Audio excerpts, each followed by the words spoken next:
Assalamualaikum warahmatullahi wabarakatuh. Di pertemuan kali ini, kita akan membahas tentang Entity Relationship Diagram atau ERD dan juga Extended Entity Relationship. Nah, ERD adalah suatu diagram yang digunakan untuk merancang suatu basis data. ERD dipergunakan untuk memperlihatkan hubungan atau relasi antara entitas atau objek yang terlihat beserta atributnya. Ada dua jenis diagram ER, yaitu konseptual dan juga fisik. Model diagram konseptual dapat memberikan dasar untuk model data logis atau menunjukkan kesamaan hubungan antara model ER sebagai dasar integrasi data modelnya. Sedangkan EER pada dasarnya adalah versi diagram ER yang ditambah kemampuan semantiknya dengan beberapa konsep yang lebih kompleks.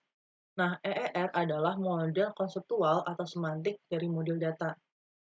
EER mampu menjelaskan persyaratan data untuk sistem informasi baru dalam notasi grafis langsung dan mudah dipahami.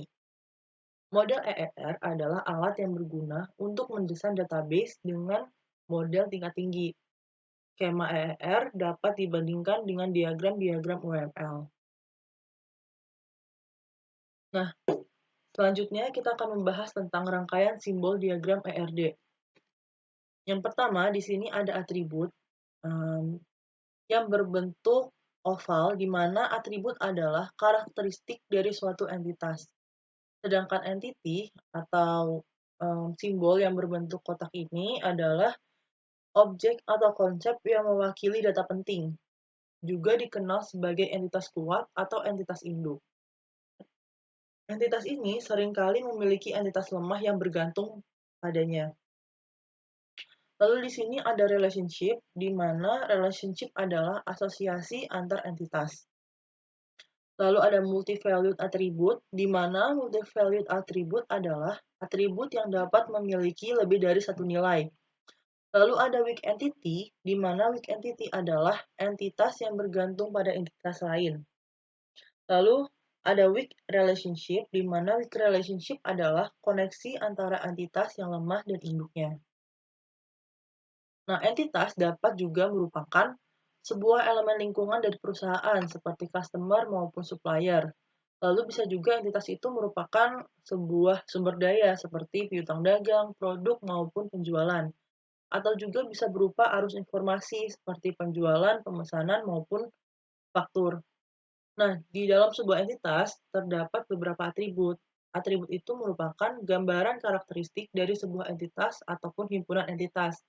Contohnya adalah entitas mahasiswa memiliki atribut berupa NIM, nama, dan juga program studi. Selanjutnya kita akan membahas tentang kardinalitas relasi.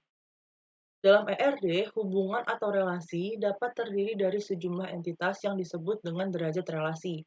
Derajat relasi maksimum disebut dengan kardinalitas relasi, sedangkan derajat minimum disebut dengan modalitas.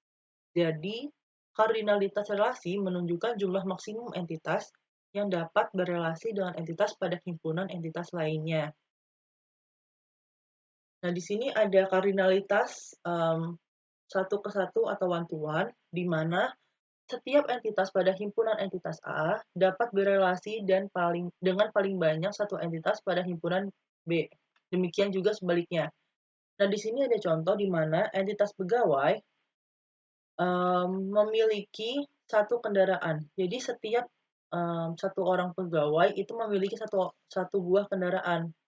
Begitu juga dengan sebaliknya, sebuah kendaraan dimiliki oleh satu orang pegawai. Nah, di sini ada bentuk diagram, contoh diagram dari ilustrasi di atas. Di mana di sini pegawai, terus di sini ada milik, terus kendaraan. Nah, di sini kardinalitasnya 1 sama 1. Lalu selanjutnya ada kardinalitas relasi satu ke banyak atau one to many. Jadi, setiap entitas pada himpunan A dapat berelasi dengan banyak entitas pada himpunan B, tetapi tidak sebaliknya. Atau, setiap entitas pada himpunan A hanya dapat berelasi dengan satu entitas pada himpunan B, tetapi tidak sebaliknya.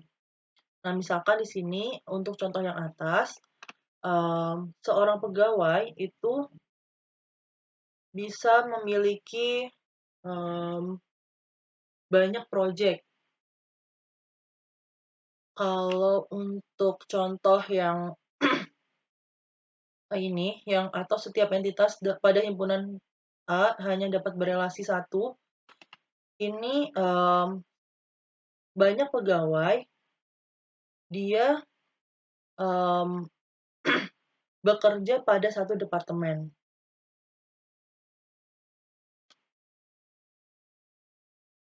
Nah, di sini ada kardinalitas many to many, di mana setiap entitas pada himpunan A dapat berelasi dengan banyak entitas pada himpunan B. Demikian juga dengan sebaliknya. Seperti ilustrasi di sebelah kanan ini. Di mana banyak pegawai bekerja pada banyak proyek. Begitu juga dengan sebaliknya. Banyak proyek dikerjakan oleh banyak pegawai. Lalu ada konsep model EER.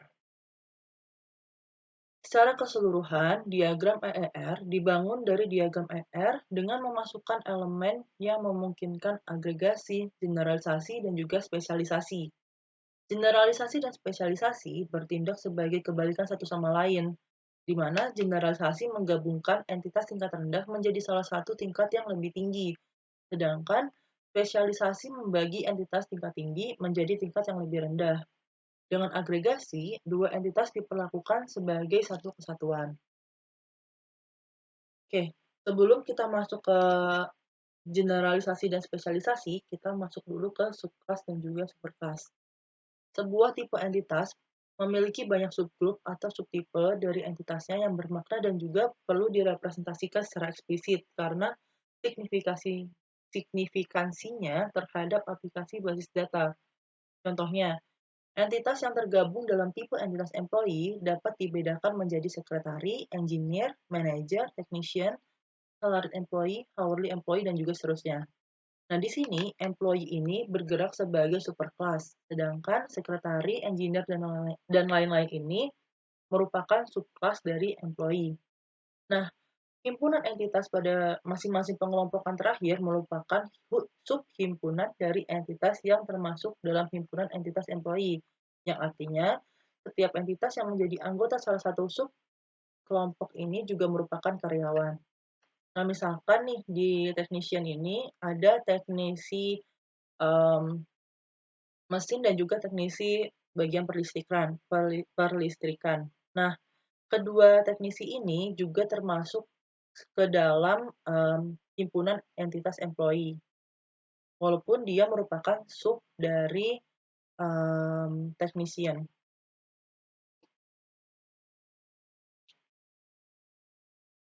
Masing-masing subkelompok ini dapat disebut sebagai subclass atau subtipe dari tipe entitas employee, dan tipe entitas employee disebut superclass. Entitas tidak dapat eksis dalam database hanya dengan menjadi anggota subclass, tetapi juga harus menjadi anggota superclass.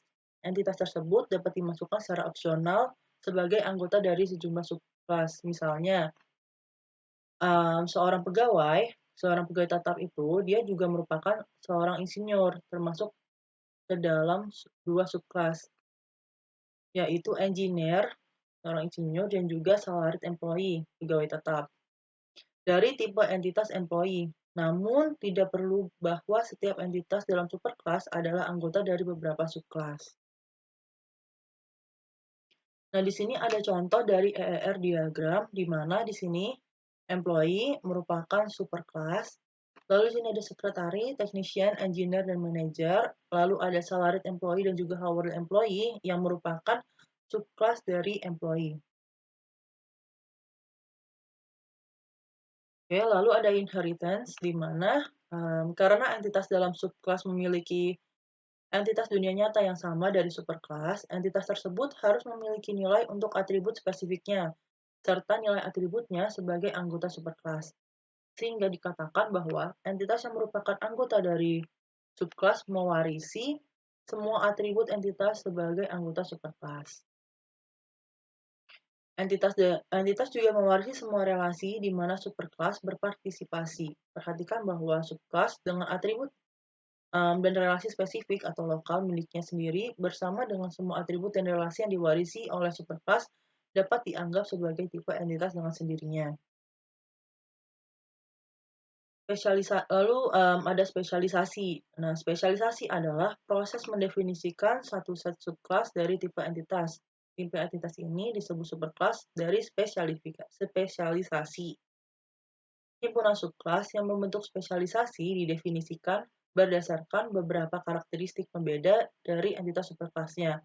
Nah, misalkan di sini ada himpunan subclass sekretari, engineer, dan juga technician.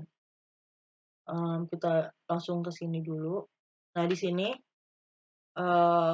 spesialisasi dari employee ini adalah sekretari, technician, engineer, dan sekretari, technician, dan juga engineer ini berdasarkan job desk-nya, sedangkan misalkan di sini ada salary dan juga salary employee dan juga hourly employee, ini merupakan spesialisasi dari employee berdasarkan cara dia dibayar.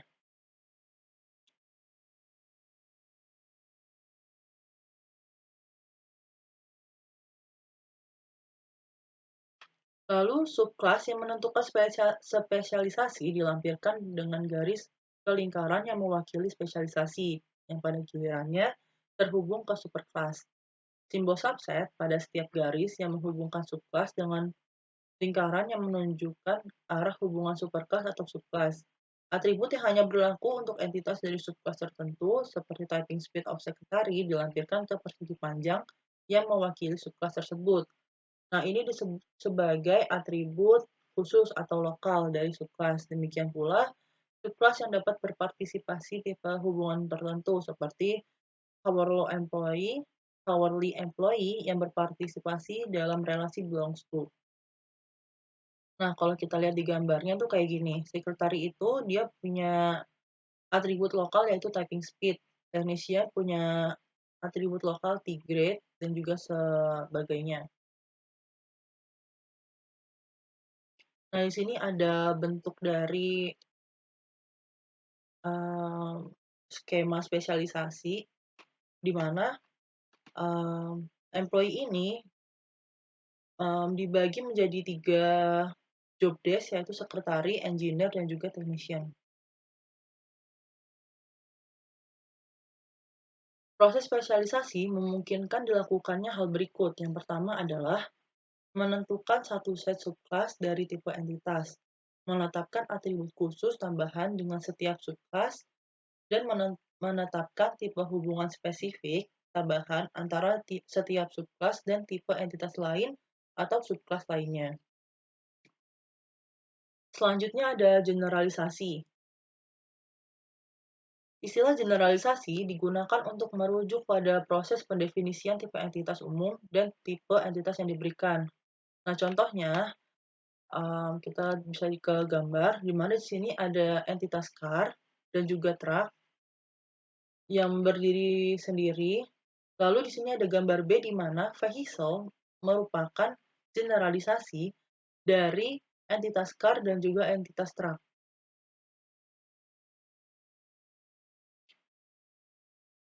Nah, proses generalisasi dapat dilihat secara fungsional kebalikan dari proses spesialisasi. Oleh karena itu, car dan juga truck dilihat sebagai spesialisasi kendaraan daripada kendaraan sebagai generalisasi car dan juga truck.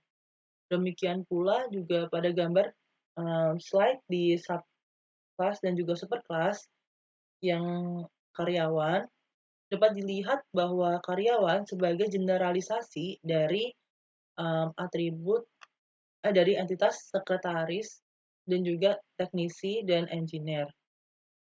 Panah yang menuju ke superclass umum mewakili generalisasi, sedangkan panah yang menuju ke subclass khusus mewakili spesialisasi.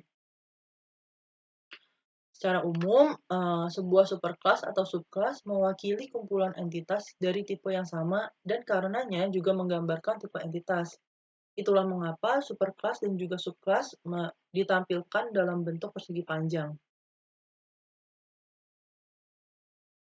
Oke, kita langsung ke contoh studi kasusnya, di mana saya di sini menggunakan studi kasus di pertemuan sebelumnya, yaitu pembuatan KRS. Di sini seorang mahasiswa melakukan pengisian KRS dengan menyertakan nama NPM jurusan dan juga fakultas, yang kemudian akan diatur admin ke dalam database KRS.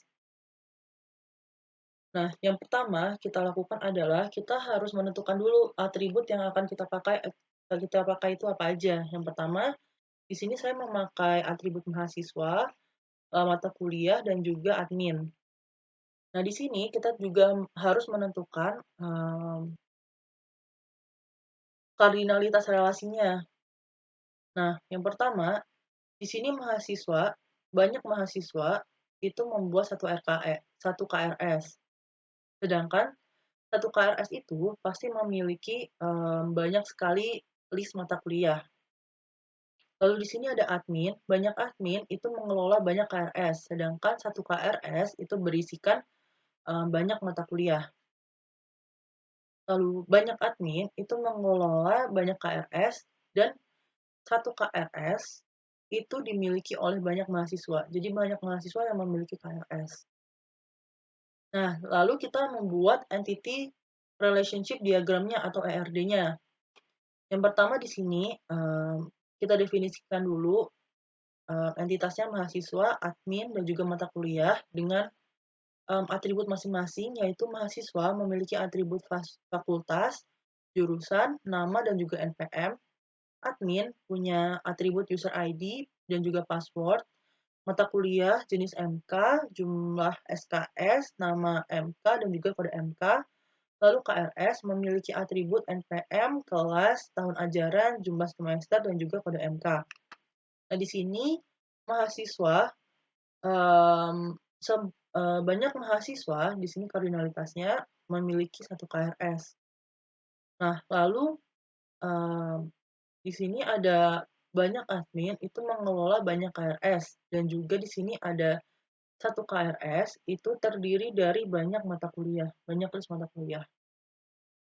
Nah, ini kurang lebih bentuk dari ERD studi kasus ini. Lalu untuk extended entity relationship-nya itu misalkan di sini kita bisa nambahin bahwa mahasiswa ini itu dia memiliki subclass berupa mahasiswa yang aktif maupun mahasiswa yang tidak aktif. Seperti contoh pada